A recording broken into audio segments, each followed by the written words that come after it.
Now, the fate of Brazil's former president, Jair Bolsonaro, is on thin ice as the landmark coup plot trial enters its final phase.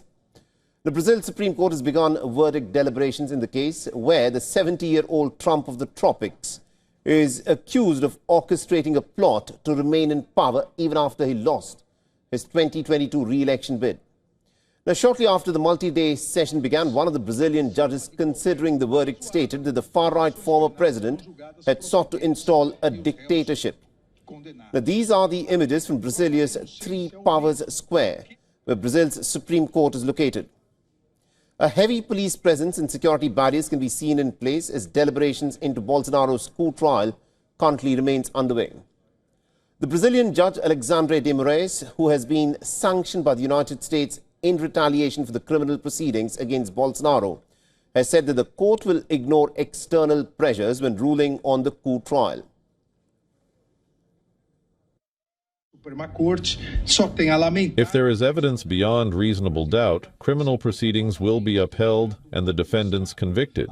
If there is evidence of innocence or even reasonable doubt about the defendant's guilt, the defendants will be acquitted. This is how justice is done.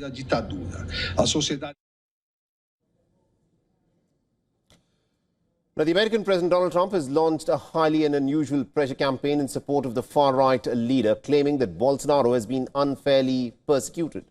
Calling the trial a witch hunt, Trump has slapped 50% tariffs on Brazilian exports and has imposed sanctions on several of the Supreme Court justices overseeing the case. The verdicts in Bolsonaro's case and those of the 7 co-defendants, including several former ministers and generals, are expected by the 12th of September. The Bolsonaro risks over 40 years in prison if convicted of conspiring to overturn the 2022 presidential election results, where he suffered a narrow defeat by President Luiz Inácio Lula da Silva. The Bolsonaro's trial is a historic first in the country, where a former leader is accused of trying to overturn democracy after his electoral defeat.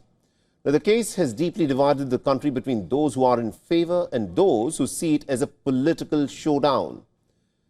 The 5 justices are deliberating and a simple majority of 3 is needed for a guilty verdict. The Bolsonaro, for his part, has denied all the charges and claims that he's actually a victim of political persecution. For all the latest news, download the WION app and subscribe to our YouTube channel.